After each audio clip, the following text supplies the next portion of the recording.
ദൈവത്തിന്റെ ഏറ്റവും വലിയ സ്നേഹത്തിന്റെ അടയാളം ക്രിസ്തുവിൽ കൂടെ ദൈവം നമ്മുടെ പിതാവാണ് എന്നുള്ളത് വലിയ, കാരണം ഒരു പിതൃസ്നേഹം വേണ്ടതുപോലെ ഭൂമിയിൽ നമ്മൾ അനുഭവിച്ചിട്ടില്ല. കാരണം യഥാർത്ഥ പിതാവ് ആരാണെന്നുള്ള ആ ബോധ്യം നമുക്ക് തരാൻ യേശുക്രിസ്തു സ്വർഗത്തിൽ പിതാവിന്റെ അടുക്കലിരുന്ന് ഒരു പിതാവിന്റെ സ്നേഹം അനുഭവിച്ചിട്ട് മാനവജാതിക്ക് വേണ്ടി ആ സ്നേഹം വെളിപ്പെടുത്താനായിട്ട് സ്വർഗത്തിലൊരു പിതാവുണ്ടെന്ന് നമുക്ക് മനസ്സിലാക്കി തരാനായിട്ട് ആ പിതാവുമായിട്ട് നമ്മളെ അടുപ്പിക്കാനായിട്ടൊക്കെയും ക്രിസ്തുവിനെ തന്നതും, അങ്ങനെ ക്രിസ്തുവേശുവിലൂടെ നമുക്ക് ദൈവം പിതാവായിരിക്കുന്നതും നമ്മൾ പറയുമ്പോഴും പ്രാർത്ഥിക്കുമ്പോഴും അതിന്റെ ഗൗരവം ഒന്നും കൂടെ മനസ്സിലാക്കി നമുക്ക് ദൈവത്തെ പിതാവെന്ന് വിളിച്ച് നമുക്ക് ആ ബന്ധം സ്ഥാപിപ്പാൻ തന്ന കൃപയ്ക്കായി സ്തോത്രം.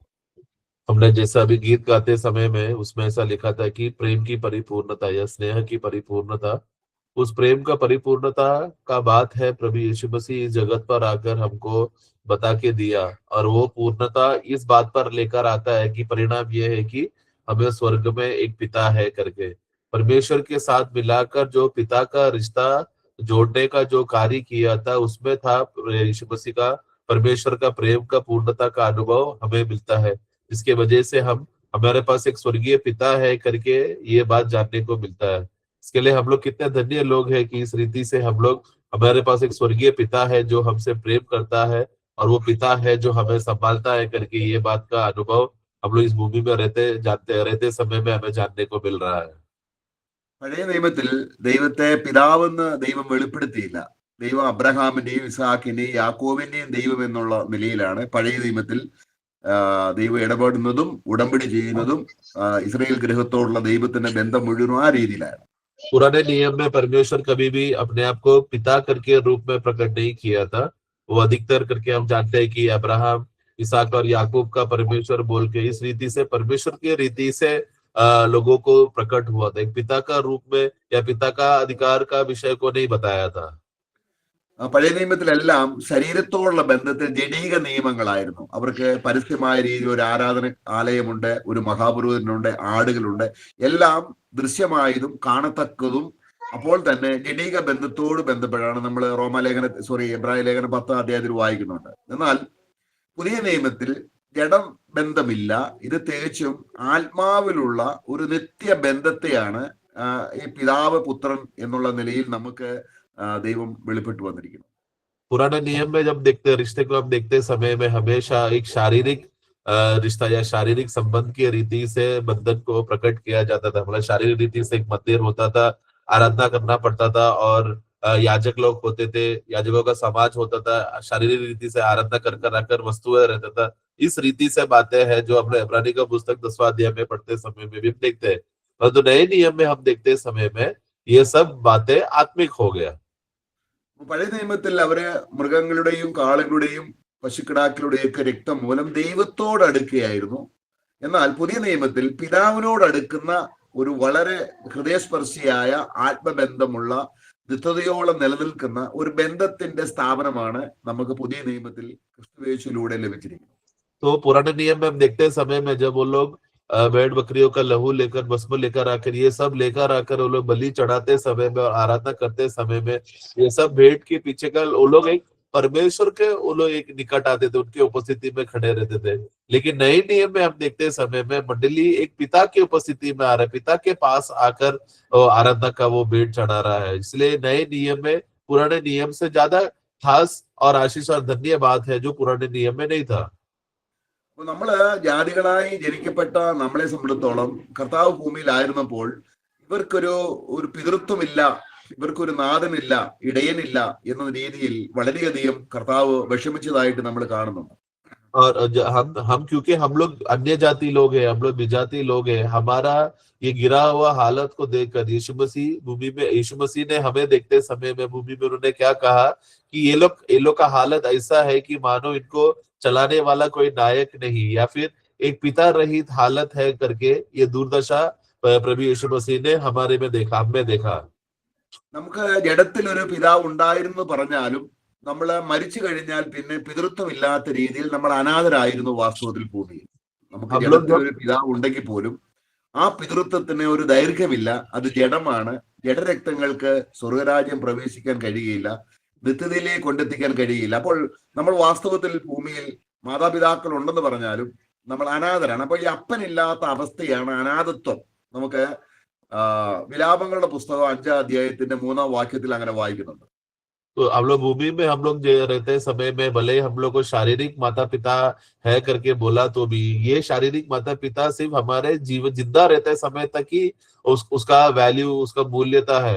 एक बार हम मर जाने के बाद फिर वो रिश्ता नहीं, या माता पिता मर जाए तो उनका फिर वो रिश्ता नहीं बना रहता था। तो शारीरिक रीति से ये एक पिता है करके भले ही अगर हम बोले तो भी वो थोड़े समय के लिए है, स्थिर एक अवस्था, स्थिर पिता पितृत्व का रिश्ता नहीं था। हम लोग जब विलाप गीत के पुस्तक में हम पढ़ते समय में विलाप गीत 5-ാം അധ്യായത്തിന്റെ 3-ാം വാക്യത്തിൽ ഇങ്ങനെ വായിക്കുന്നു. യെരമ്യാവ് ദൈവത്തോട് നിലവിളിക്കുന്നതാണ്. അതായത്, ഞങ്ങൾ അനാഥരും അപ്പനില്ലാത്തവരുമാകുന്നു. അപ്പം അപ്പനില്ലാത്ത സ്ഥിതിയാണ് അനാഥത്വം എന്ന് പറയുന്നത്. तो इसके लिए वहां पर यिर्मयाह यहाँ पर परमेश्वर की उपस्थिति में वो रोते समय में वो कहता है कि हम अनाथ और पिताहीन है। तो एक व्यक्ति के जिंदगी में अगर पिता का उपस्थिति अगर नहीं, या पिता ही नहीं एक व्यक्ति के जिंदगी में, उसी को वो व्यक्ति को सचमुच अनाथ कहते हैं। അപ്പോൾ പുതിയ നിയമത്തിൽ വരുമ്പോൾ കർത്താവ് ഈ ഭൂമിയിൽ യഹൂദന്മാരോടൊക്കെയും സംസാരിച്ചപ്പോൾ വിശേഷാൽ ശിഷ്യന്മാരോട് പറയുന്നുണ്ട്, ഞാനാണ് വഴി സത്യജീവൻ എന്ന് പറഞ്ഞാൽ പിതാവിങ്കിലേക്കുള്ള വഴി ഞാൻ മുഖാന്തരമല്ലാതെ ആരും പിതാവിങ്കിൽ എത്തുന്നില്ല. അപ്പോൾ പിതൃത്വം നേടിത്തരിക എന്നുള്ള വലിയൊരു ലക്ഷ്യമായിരുന്നു യേശു ക്രിസ്തുവിന് ഉണ്ടായിരുന്നത്. यीशु जब इस दुनिया में आते समय में और चेलों के साथ रहते समय में, भाइयों के साथ चेलों के साथ संगति करते समय में, इस दुनिया में रहकर जब वो 33.5 साल का 3.5 का सेवा में करते समय में हमेशा एक बात जो उसने स्पष्ट करके बताया था, वो है उनके साथ उनका और उसका पिता का रिश्ता। इसलिए यीशु ने जब भूमि में रहते समय में कहा कि मार्ग सत्य जीवन मैं ही हूँ, मेरे अलावा और कोई भी पिता के पास पहुंच नहीं सकता। तो ये प्रभु ऐसे क्यों बोल रहा है? क्योंकि लोगों को जो अनाथ हो चुके हैं या पिताहीन है, ऐसे लोगों को एक पिता के साथ मिलाने का जो रास्ता और जो जरिया बन गया बनने के लिए यीशु आकर अपने आप को प्रकट किया।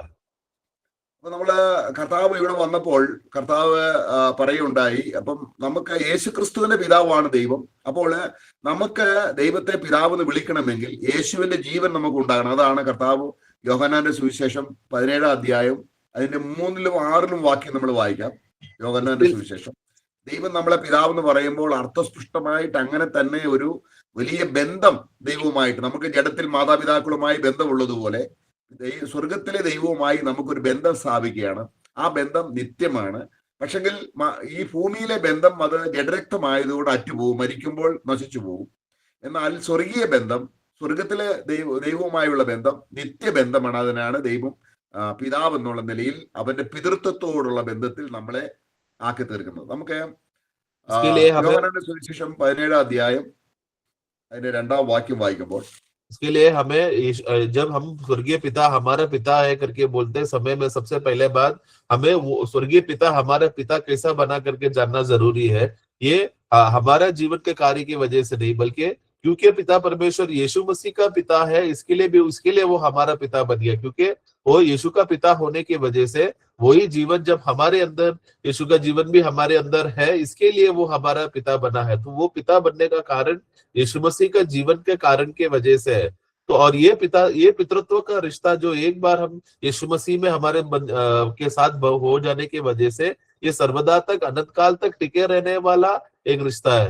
भूमि का माता पिता का रिश्ता को हम देखते समय में, जब हम मृत्यु में हम अलग हो जाते समय में हमारा रिश्ता भी अलग हो जाता है। परंतु पिता के साथ, स्वर्गीय पिता के साथ जब यीशु मसीह के जीवन की वजह से जो हमारा रिश्ता बन चुका है, वो सर्वदा का है।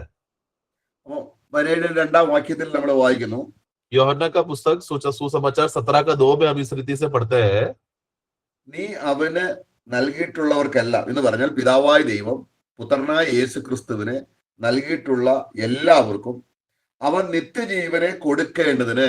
അപ്പോൾ നിത്യജീവൻ എന്ന് പറഞ്ഞാൽ യേശുവിന്റെ ജീവൻ നമുക്ക് ലഭിക്കുമ്പോൾ നമുക്ക് ദൈവവുമായി ഒരു ബന്ധം സ്ഥാപിച്ച് ഈ ദൈവം യേശുക്രിസ്തുവിന്റെ പിതാവ് നമ്മുടെയും പിതാവാകുന്ന ബന്ധം, എന്നാൽ യേശുക്രിസ്തുവും പിതാവുമായുള്ള ബന്ധം അറ്റുപോകാത്തതുപോലെ നമുക്കും ദൈവവുമായുള്ള ബന്ധം പിതൃത്വത്തോടുള്ള ബന്ധത്തിൽ ഒരിക്കലും അറ്റുപോകാത്ത ഒരു ജീവൽ ബന്ധമായിട്ട് നമുക്ക് കിട്ടുന്നു എന്നുള്ളത് അതാണ് ഏറ്റവും വലിയ അനുഗ്രഹം. അപ്പം പിന്നെ നമ്മളെ ആരാണ്? നമ്മളെ അനാഥരല്ല.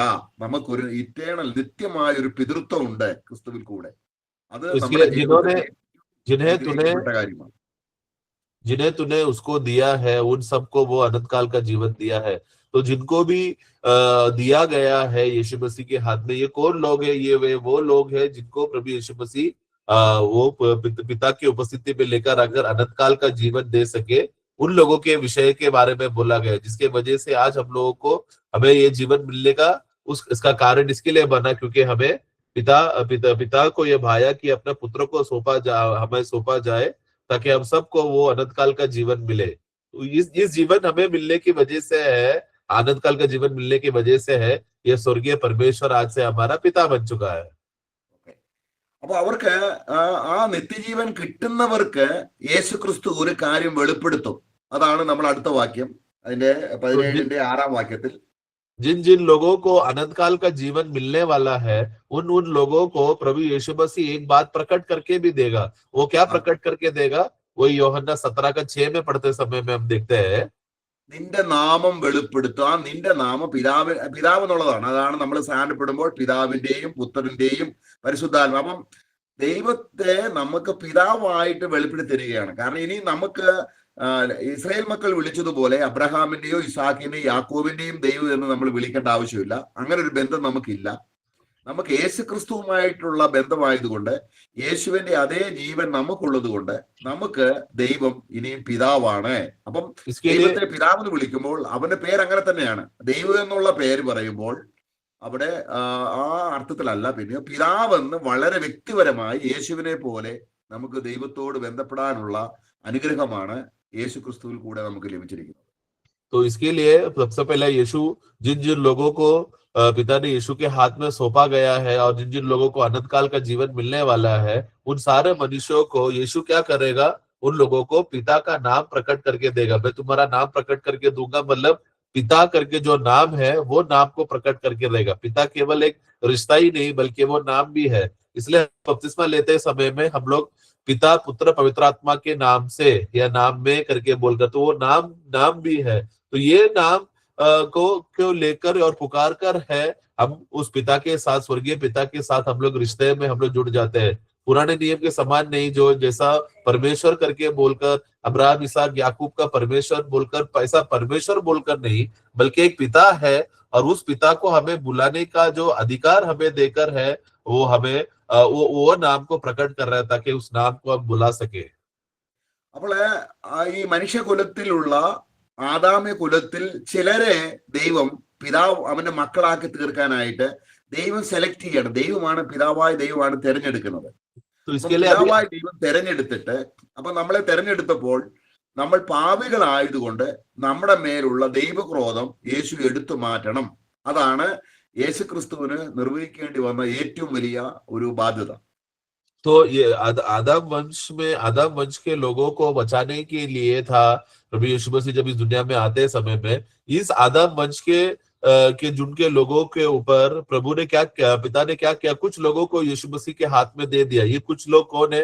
ये वे लोग हैं जो अनंत काल का जीवन प्राप्त करने वाले हैं। परंतु इनको अनंत काल का जीवन मिलना है तो सबसे पहले उनके ऊपर जो परमेश्वर का क्रोध और न्याय था वो हटना जरूरी था। तो वो न्याय को था प्रभु यीशु मसीह ने क्रूस में लेकर अपने ऊपर ले लिया ताकि वो न्याय से वो लोग बचकर अनंत काल का जीवन उनको मिल सके। അപ്പോൾ നമ്മൾ ഇതിനോടുള്ള ബന്ധത്തിൽ നമുക്കൊരു വാക്യം വായിക്കാം. എബ്രായ ലേഖനം 9-ാം അധ്യായത്തിന്റെ 15-ാം വാക്യം. इब्रानियों 9:15 में हम पढ़ते हैं, അവിടെ മുകളിൽ പറഞ്ഞു വന്നിട്ട് ചില കാര്യങ്ങൾ കർത്താവ് യേശുക്രിസ്തു ചെയ്ത വേലയോടുള്ള ബന്ധത്തിൽ പറഞ്ഞു വന്നിട്ട് പിന്നീട് അതിന്റെ 13-ഉം 14-ഉം ഒക്കെ പറഞ്ഞു നിന്നിട്ട് 15-ാം വാക്യത്തിൽ പറയുകയാണ്, ആദ്യ നിയമത്തിലെ ലംഘനം എന്ന് പറഞ്ഞാൽ പാപം ചെയ്ത മനുഷ്യൻ മരിക്കണം. അതാണ് ദൈവത്തിന്റെ കൽപ്പനയാണ്. അതിൽ നിന്നും നമ്മളെ പിതാവായ ദൈവം സ്നേഹിച്ചപ്പോൾ അതിൽ നിന്ന് നമ്മളെ രക്ഷിക്കാനായിട്ട് യേശുക്രിസ്തുവിന് ഒരു മരണം ഉണ്ടാകേണ്ടി വന്നു. അങ്ങനെ യേശുക്രിസ്തു മരിച്ച് ആദ്യ നിയമത്തിലെ കുറ്റത്തിൽ നിന്ന് നമ്മളെ വിടുവിച്ച് നമുക്കിപ്പോൾ കർത്താവായ യേശു ക്രിസ്തുവിലൂടെ പിതൃത്വം ലഭിച്ചു. तो हम लोग ऊपर ऊपर ऊपर के वाक्य को हम लोग पढ़ पढ़कर जब 9 का 15 तक आते समय में वहां पर हम पढ़ते समय में हम एक बात को देखते हैं कि जो पहला वाचा का अपराध, ये कौन सा है? ये पहला वाचा का अपराध ये क्या है? ये है जो आज्ञा है कि पाप का मजदूरी मृत्यु है, मतलब जो कोई भी पाप करेगा उसको मजदूरी भरना पड़ेगा, उसको मृत्यु दंड मिलेगा करके ये वाचा को हमें बचाने के लिए, उसका हमें छुटकारा पाने के लिए था। प्रभु यीशु मसीह को खुद को मृत्यु सहना पड़ा, तो वो मृत्यु का दंड जो हमारे ऊपर था, वो अपराध का सजा, वो प्रभु यीशु मसीह ने अपने ऊपर लेकर मृत्यु हमें बचाने के लिए खुद मृत्यु सहा, ताकि हम लोग छुटकारा पा सके। അത് നമ്മള് അനുസരണക്കേടിന്റെ മക്കളായിരുന്നു നമ്മൾ. അത് എഫേസ്യ ലേഖനം 2-ാം അധ്യായത്തിൽ അത് 2 വാക്യങ്ങൾ, നിങ്ങൾ പണ്ട് ഈ ലോകത്തിന്റെ ദൈവത്തിന് അനുസരിച്ച് ജീവിച്ചവരായിരുന്നു, ആകാശത്തിന്റെ ഉള്ള ശക്തി കീഴിയായിരുന്നു, അനുസരണക്കേടിന്റെ മക്കളായിരുന്നു. അപ്പോൾ അനുസരണക്കേടിന്റെ മക്കൾ എന്ന നിലയിൽ നമ്മുടെ മേൽ വരേണ്ട ന്യായവിധി എടുത്തു മാറ്റിയതാണ് യേശു ക്രിസ്തുവിന്റെ മരണം. ആ മരണം ക്രിസ്തു സാധിച്ചു എന്ന് വിശ്വസിക്കുമ്പോൾ ദൈവം നമ്മുടെ പിതാവായി തീർന്ന നിലയിൽ യേശു ക്രിസ്തു നമുക്ക് വേണ്ടി മരിച്ചത് വിശ്വസിക്കുമ്പോൾ തന്റെ പുത്രനെ സ്വീകരിക്കുന്ന ഏവർക്കും ദൈവമക്കളാകാനുള്ള അധികാരം ദൈവം കൊടുത്തു എന്നുള്ള അനുഗ്രഹം നമുക്ക് ലഭിക്കുകയാണ്. तो एफिसियों का पुस्तक 2:2 में पढ़ते समय में एक समय में हम लोग आज्ञा ना मानने वालों का के झुंड में थे, हम लोग उसके संतान थे, आज्ञा नहीं मानते थे, और सब आगे ना मानने वाला आत्मा का कार्य हमारे ऊपर होता था, जिसके वजह से न्याय का दंड और सजा हमारे ऊपर था। परंतु वो न्याय और सजा को प्रभु ने अपने ऊपर ले हमें छुड़ाकर हमें अनंत काल का वाचा में हमें बांधकर हमें परमेश्वर को हमारा पिता बनाया। അപ്പൊ അതാണ് നമ്മൾ ഗലാത്യ ലേഖനം 4-ാം അധ്യായത്തിന്റെ 6-ാം വാക്യത്തിൽ വായിക്കും, ന്യായപ്രമാണത്തിന്റെ ശാപത്തിൽ നിന്ന് നമ്മളെ വിലയ്ക്ക് വാങ്ങിയിട്ട് നാം പുത്രത്വം പ്രാപിക്കുകയും നാം അമ്മാ പിതാവേ എന്ന് വിളിക്കുന്ന സ്വപുത്രന്റെ ആത്മാവിനെ നമ്മുടെ ഹൃദയങ്ങളിൽ അയക്കുകയും ചെയ്തു. അപ്പോൾ നമ്മൾ നരകത്തിൽ പോകത്തില്ല എന്നുള്ള ഒരു കാര്യം മാത്രമല്ല, ദൈവം നമ്മുടെ പിതാവെന്നുള്ള, ഇനി ഞാൻ അനാഥനല്ല, എനിക്കൊരു പിതൃത്വമുണ്ട്, ഒരിക്കലും നശിച്ചു പോകത്തില്ല, ഈ ദൃഢമായ ഇതാണ് നമ്മുടെ രക്ഷയുടെ അഷുറൻസ്. നമ്മള് നരകത്തിൽ പോകത്തില്ല എന്നുള്ള ഒരു കാര്യത്തിൽ മാത്രമല്ല സന്തോഷിക്കേണ്ടത്, അതിനേക്കാൾ വലിയൊരു കാര്യമാണ് ദൈവം ഇപ്പോൾ എന്റെ പിതാവാണ്, ദൈവത്തിന് അങ്ങനെ ഒരു അനാഥനല്ല, ആ ബന്ധം നിത്യമാണ്.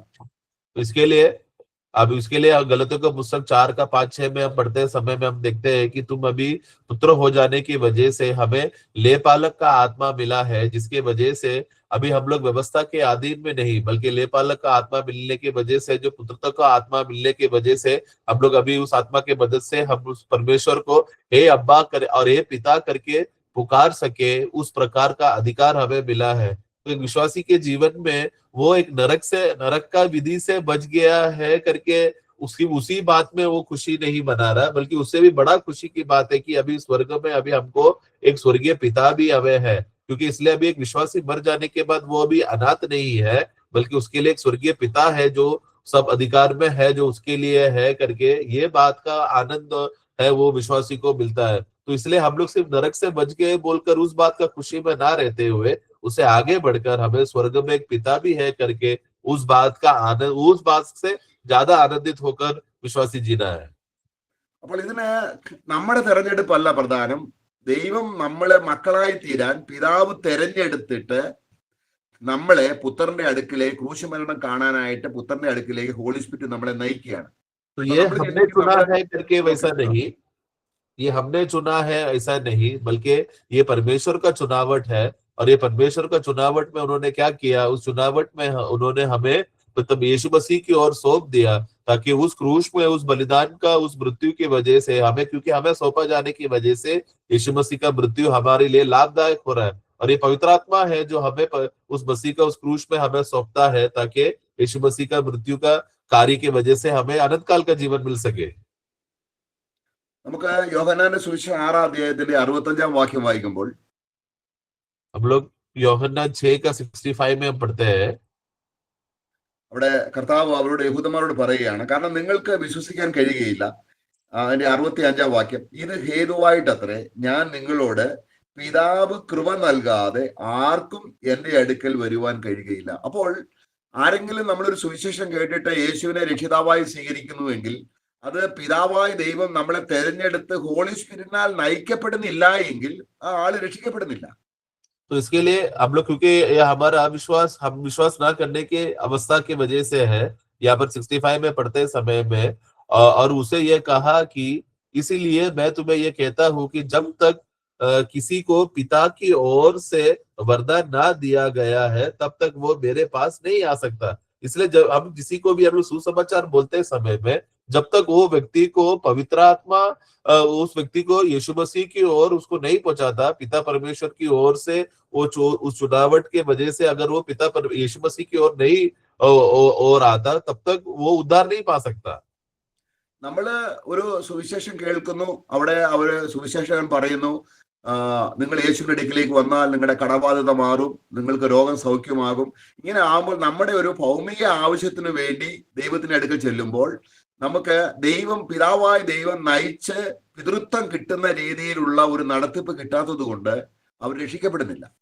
हम वास्तव में यहाँ पर क्या होता है मूवी में, हम लोग जब सुसमाचार बोलते हैं समय में, वो लोग किस रीति से बोलते हैं, जल्दी से यीशु पर विश्वास कर लो तो तुम्हारा सारा कर्ज चुकता हो जाएगा, तुमको रोगों से चंगा मिलेगा, तुमको नौकरी मिलेगा। इस तरह का शारीरिक बातों का, आशीष का मोह दिखाकर, लालच दिखाकर लोगों को सुसमाचार बोलकर मंडली में लाया जाता है और क्रूसेडर्स में लाते हैं। परंतु ऐसा लोग आया तो भी, और ऐसा यीशु को विश्वास किया तो भी, पिता ने उनको चुनकर पवित्र आत्मा की मदद से यीशु के पास नहीं आने की वजह से उन लोग का उद्धार नहीं हुआ है। അതുകൊണ്ടാണ് പൗലോസിനെ കർത്താവ് സുവിശേഷം ഏൽപ്പിച്ചപ്പോൾ ക്രൂശിക്കപ്പെട്ട ക്രിസ്തുവിനെ പറയണമെന്ന് പ്രത്യേകം പറഞ്ഞു. കാരണം ക്രൂശിക്കപ്പെട്ട ക്രിസ്തു ആർക്ക് മനസ്സിലാകുന്നോ അവരെ പിതാവിന്റെ ആത്മാവിനാൽ അവർക്ക് ക്രൂശ് മനസ്സിലാകുകയും എന്റെ പാപത്തിന് പരിഹാരത്തിനായിട്ട് എനിക്ക് വേണ്ടിയാണ് ക്രിസ്തു മരിക്കുന്നതെന്നും, അങ്ങനെ മരിച്ചത് ഞാൻ വിശ്വസിച്ചാൽ ദൈവം എന്റെ പിതാവാകുന്നുവെന്നും, അങ്ങനെ ഞാൻ ദൈവത്തിന്റെ മകനാകുന്നു എന്നുള്ള കൺവിക്ഷൻ കിട്ടുന്നത്, അതാണ് സുവിശേഷത്തിന്റെ കാതൽ. ഈ സുവിശേഷം അല്ലാതെ വേറെ ആര് പ്രസംഗിച്ചാലും അവൻ ശമിക്കപ്പെട്ടവനാണ് ഗലാത്യ ലേഖനത്തിൽ പൗലോസ് പറയുന്നത്. इसके लिए पौलुस को जब सुसमाचार का जिम्मेदारी दिया गया था और उस जिम्मेदारी मिलकर जब वो सुसमाचार बांटते समय में खास रीति से उसको बताया गया था कि क्रूस पे चढ़ाया हुआ यीशु के बारे में तू प्रचार करना करके ये आज्ञा उसको दिया गया था। क्योंकि क्रूस पे चढ़ाया हुआ यीशु का वो खासियत क्या है, वो बल्कि वो कौन है, वो हमारा पापों का लेखा के लिए या पाप का मजदूरी के लिए वो मृत्यु सहने वाला है। वह बात है वो क्रूस पे चढ़ाया हुआ यीशु, जिसकी वजह से वो जो कोई भी उसका कर्ज, उसका पाप का जो कर्ज और मजदूरी जो व्यक्ति को, पापी को देना था, वो यीशु मसीह ने कलवरी क्रूस में पूरा कर दिया है करके ये बात का सही बोध्य जब पवित्र आत्मा देगा, वो बोध्य होकर विश्वास हुआ तो ही ऐसे लोगों के लिए ही परमेश्वर पिता बन जाने का जीवन का अनुभव उसको मिलता है। इसलिए वो क्रूस का संदेश दिया जाता था। परंतु ये क्रूस का संदेश को छोड़कर कोई और सुसमाचार बोला जाएगा या कोई अन्य रीति से सुसमाचार बोला गया तो हम गलतियों का पुस्तक में पढ़ते हैं कि पौलुस कहता है कि जो कोई भी ये क्रूस पे चढ़ाया हुआ यीशु का सुसमाचार नहीं बोलता है तो वो लोग श्रापित है। അപ്പം ദൈവത്തിൻ്റെതായിരിക്കുന്ന അടിസ്ഥാനം ക്രൂശാണ്. നമുക്കറിയാം, അബ്രഹാം ഇസാക്കിനെ യാഗം കഴിച്ച ആ യാഗപീഠത്തെ ഉൾക്കൊണ്ടുകൊണ്ടാണ് ശലോമോൻ ദേവാലയം പണിതത്. അപ്പൊ പഴയ നിയമത്തിലെ ദേവാലയം പോലും അടിസ്ഥാനം യാഗപീഠമാണെങ്കിൽ, പുതിയ നിയമത്തിന്റെ സഭ എന്ന് പറയുന്നത് യേശു ക്രിസ്തു കഴിച്ച ശരീരയാഗത്താൽ, അതാണ് യേശു ക്രിസ്തു കഴിച്ച ശരീരയാഗത്താൽ നാം ജീവനുള്ള കല്ലുകളായി തീർന്ന് ദൈവത്തിന് ആത്മീയയാഗം കഴിപ്പാൻ തക്കോണം പുരോഹിതന്മാരായി നമ്മൾ ദൈവത്തിന്റെ അടുക്കൽ. അപ്പൊ പുതിയ നിയമത്തിന്റെ സഭയുടെ അടിസ്ഥാനവും യാഗപീഠമാണ്, ക്രൂശിക്കപ്പെട്ട जैसा हम लोग इसलिए हम देखते हैं कि जो वेदी का जो कार्य जैसे पुराने नियम में का जो कार्य था, वैसे भी नए नियम में भी हम देखते हैं जो क्रूस जो है वेदी को दिखाता है जहाँ पर यीशु मसीह मरा। तो उस समाचार का पूरा आधार उस क्रूस पे चढ़ाया हुआ यीशु का विषय में है, जो उस वेदी को दर्शाता है जहाँ पर प्रभु का बलि होने की वजह से हमें छुटकारा मिला।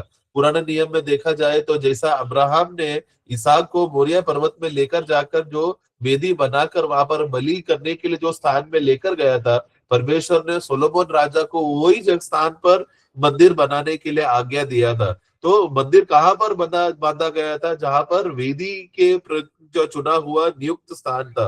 उसी रीति से नए नियम में भी वेदी जो क्रूस है वो क्रूश ही है जो नियुक्त किया हुआ आधारित स्थान, जहां पर प्रभु का जहां पर उस आधार पर ही है सुसमाचार बांटा जाना चाहिए।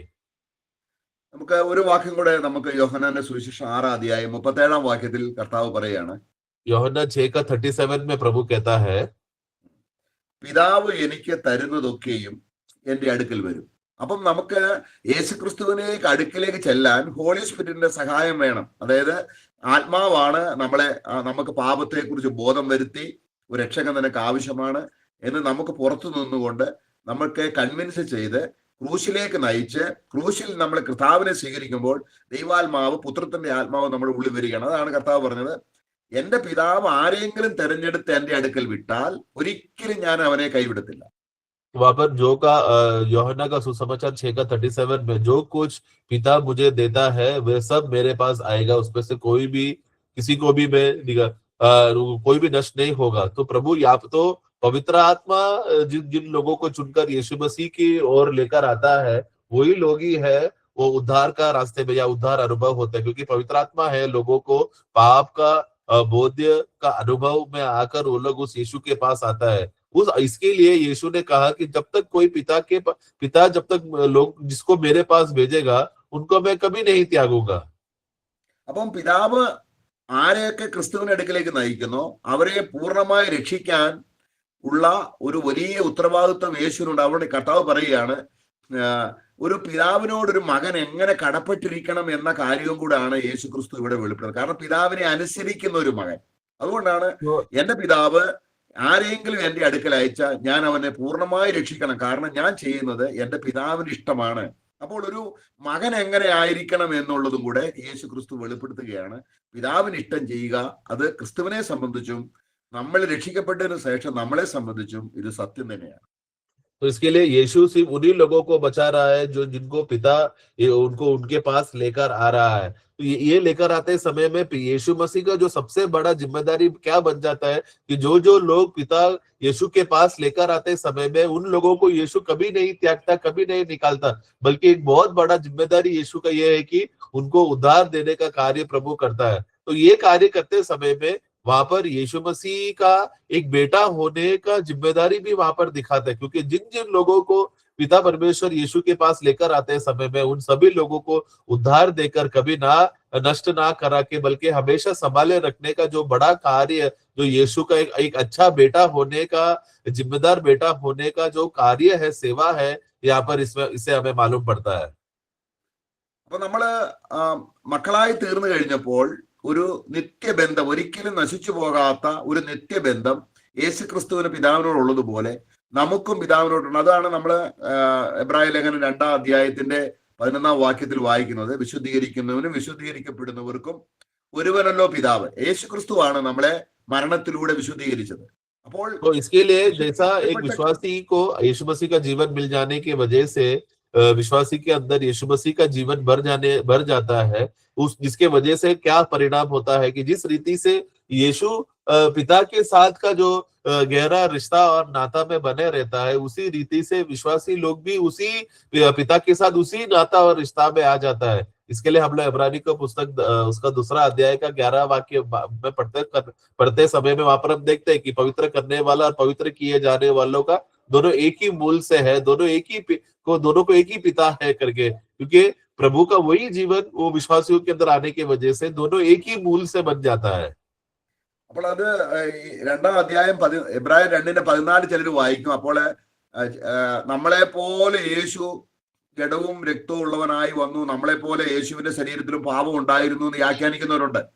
നമ്മളെ ശുദ്ധീകരിക്കാനും നമ്മളെ വിശുദ്ധീകരിക്കാനും 11-ാം വാക്യം വായിക്കണം. അപ്പൊ 11-ാം വാക്യം എന്താണ് പറയുന്നത്? യേശുവാണ് നമ്മളെ ദൈവത്തിന്റെ മക്കളായി തീരാൻ വിശുദ്ധീകരിച്ചത്. അങ്ങനെ ഈ മക്കളായി തീരേണ്ടവർ പാപജഡത്തിലും പാപശരീരത്തിലും ആയതുകൊണ്ട് അവരെ രക്ഷിക്കാൻ യേശു ക്രിസ്തു ഒരു മനുഷ്യനായിട്ട് വന്നു. യേശുവിന്റെ ശരീരത്തിൽ പാപമില്ല, അവൻ രക്തത്തിലും പാപമില്ല. അതാണ് 2-ാം അധ്യായത്തിന്റെ 14-ാം വാക്യം വായിക്കുമ്പോൾ മക്കൾ അല്ലെങ്കിൽ മക്കളായി തീരേണ്ടവർ ജഡരക്തത്തിൽ ആയതുകൊണ്ട് അവനും അവരെ പോലെ, പിതാവ് അയക്കുകയാണ്, അവനും അവരെ പോലെ ജഡരക്തങ്ങളോട് കൂടിയവനായി എന്ന് പറഞ്ഞാൽ അവരെ പോലെ പാപം ഉണ്ടായിരുന്നു എന്നുള്ള അർത്ഥത്തിലല്ല, വിശുദ്ധമായ രക്തത്തോടെ വിശുദ്ധമായ ശരീരത്തോടെ യേശു ക്രിസ്തു നമുക്ക് വേണ്ടി ജീവിച്ച് ആ പാവന രക്തം നമുക്ക് വേണ്ടി ചൊരിഞ്ഞ് നമ്മളെ പിതാവിനോട് അടുപ്പിച്ചു. ഇപ്പോൾ യേശു ക്രിസ്തുവിനെ നിർമ്മല രക്തത്താൽ, അവന്റെ ആ ശുദ്ധമായ ശരീരത്താൽ നമ്മളിപ്പോൾ ദൈവത്തിന്റെ മക്കളാണ്.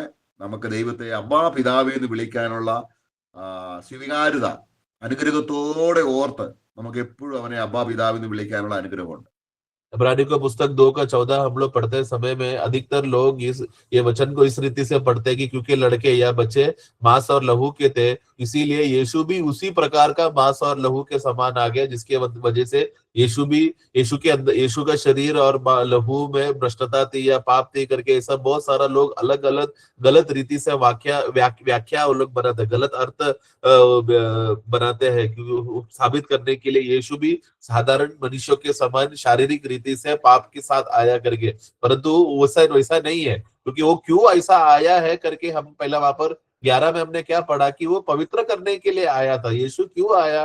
पवित्र करने के लिए आया। आते समय में किन लोगों को बचाने के लिए आया? ये जो प्रभु के बच्चे, जो लड़के, इन लोग का अवस्था क्या था? ये लोग मांस और लहू मतलब पाप का दशा के अवस्था में, तो उनको बचाने के लिए प्रभु हमारे समान लहू से बनकर आया, शारीरिक मनुष्य बनकर आया, इंसान बनकर आया के विषय में बोल रहे, परंतु वो इंसान बनकर आते समय में उनका लहू और उनका देह पाप से भरा नहीं था, वो तभी भी शुद्ध और निष्कलंक है। उस निष्कलंक और शुद्धता में हमें भी पहुंचाने के लिए था यीशु मसीह हमारे समान मांस और लहू बनकर आया, ताकि उसका बलिदान के द्वारा हम लोग शुद्ध हो जाए, पवित्र हो जाए।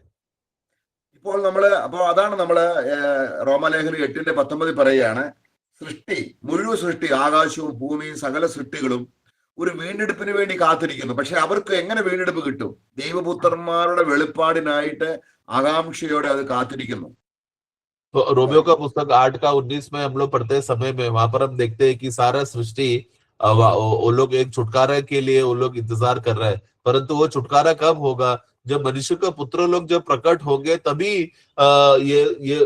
तभी वो लोग छुटकारा पा सकते हैं। അതിന്റെ 23-ാം വാക്യം കൂടെ വായിക്കുമ്പോൾ, और उसके साथ 23वां वाक्य में जब पढ़ते हैं, നമ്മുടെ ശരീരത്തിന്റെ വീണ്ടെടുപ്പായ പുത്രത്വം. അപ്പൊ ശരീരം തേജസ്കരണം, യേശുക്രിസ്തു തേജസ്കരണം പ്രാപിച്ചതുപോലെ നമ്മളും തേജസ്കരണം പ്രാപിക്കുമ്പോൾ ദൈവപുത്രന്മാർ വെളിപ്പെടും. ഇതാണ് കാൺമീന ദൈവമക്കൾ എന്ന് വിളിക്കപ്പെടുവാൻ പിതാവ് നമുക്ക് എത്ര വലിയ സ്നേഹം. അപ്പം ദൈവം നമ്മുടെ പിതാവാണെന്നുള്ള ആ വലിയ ബന്ധം നമുക്ക്, ഈ മാതാപിതാക്കൾ നമുക്ക് എത്ര ഉണ്ടെങ്കിലും അത് ജഡരക്തങ്ങളിലാണ്.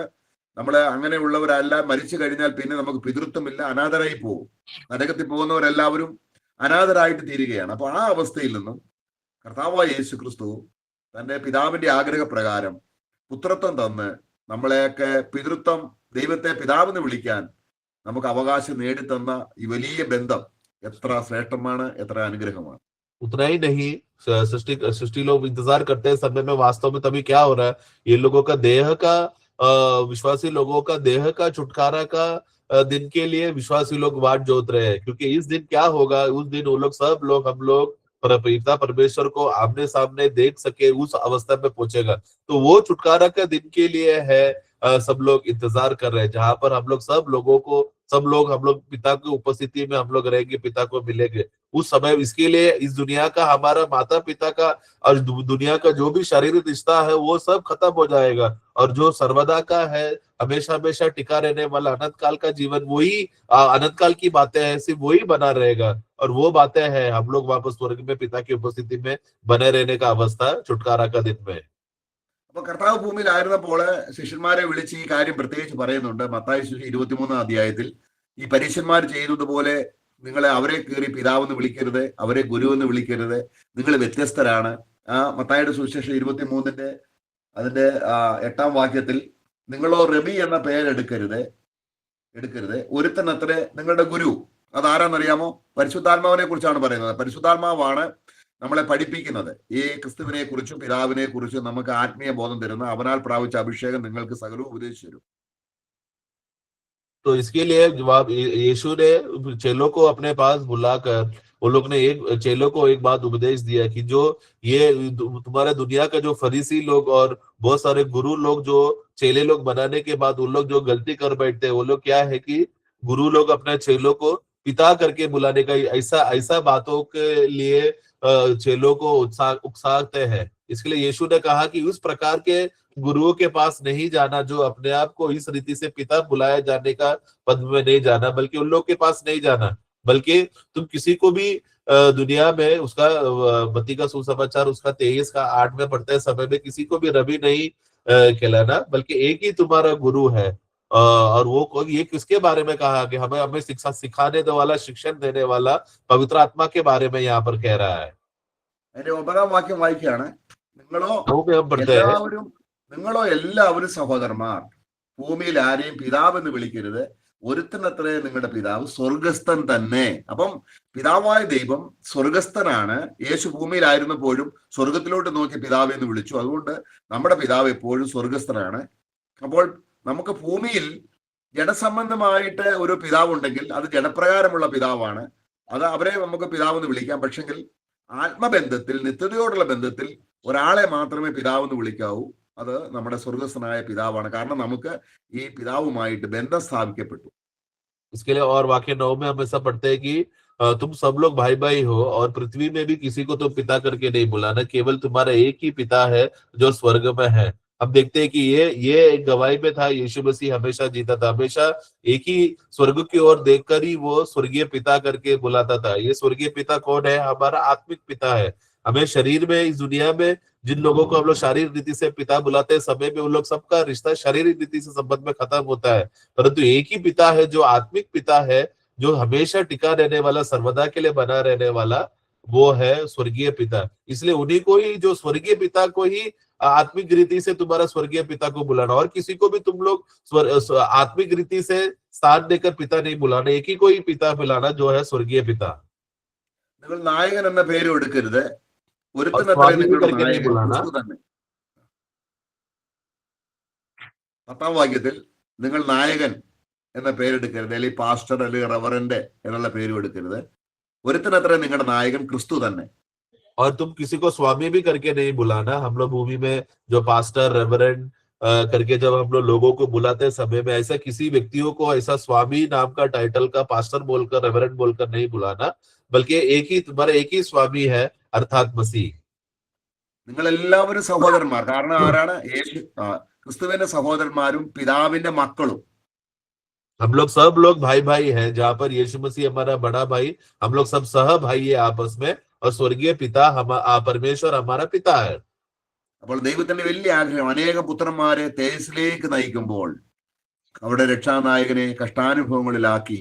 അപ്പം ക്രൂശ് നമുക്ക് നേടിത്തന്ന ഈ ശ്രേഷ്ഠമായ അനുഗ്രഹങ്ങൾ, ദൈവത്തെ പിതാവായും യേശു ക്രിസ്തുവിനെ നമ്മുടെ മൂത്ത സഹോദരനായും നമുക്ക് നൽകി തന്ന ആ ആത്മാവി വെളിച്ചം തന്ന് നമ്മളെ അല്ലെങ്കിൽ ഒരു കൂട്ടം പ്രത്യേക ജനമായിട്ട് തീർന്നിരിക്കുകയാണ്. നമുക്ക് ഈ അനുഗ്രഹങ്ങൾക്കെല്ലാമായിട്ട് നമ്മുടെ പിതാവായ ദൈവത്തിന് നന്ദിയോടെ സ്തോത്രം ചെയ്ത് പുത്രമുഖാന്തരം നമുക്ക് ദൈവത്തെ മഹത്വപ്പെടുത്താം. കർത്താവ് നമ്മളെ സഹായിക്കട്ടെ.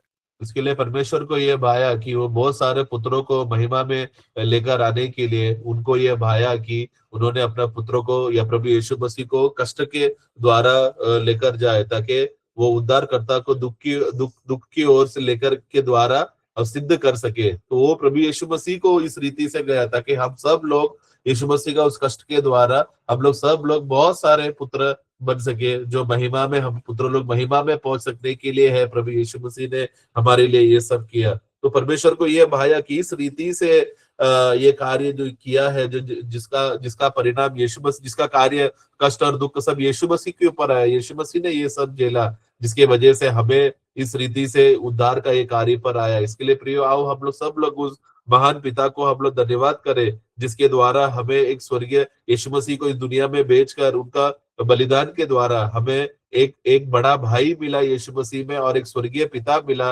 पिता परमेश्वर में। और वो रिश्ते में हम सभी भाइयों को मंडली में इस रीति से बढ़ोतरी का कार्य दे रहा है। ये सब कार्य प्रभु जो हमारे जीवन में कर रहा है, ये बात को देखकर हम लोग उस प्रभु को हम लोग धन्यवाद दे।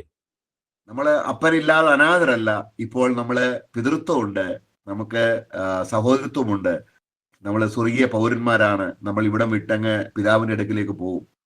अभी हम लोग पिता रहित दशा में नहीं है, बल्कि हमारे पास एक पिता है। अभी हम लोग अनाथ नहीं, हमें एक स्वर्गीय पिता मिल चुका है, और हमारे लिए एक श्रेष्ठ बड़ा भाई प्रभु यीशु मसीह है, जिसकी वजह से एक भाईपन का अनुभव भी है। ये जीवन, यीशु मसीह का ये जीवन होने की वजह से बहुत जल्दी हम लोग सब उड़कर स्वर्ग की ओर जाएंगे और उस स्वर्गीय भवन में स्वर्गीय परिवार के साथ हम जिएंगे।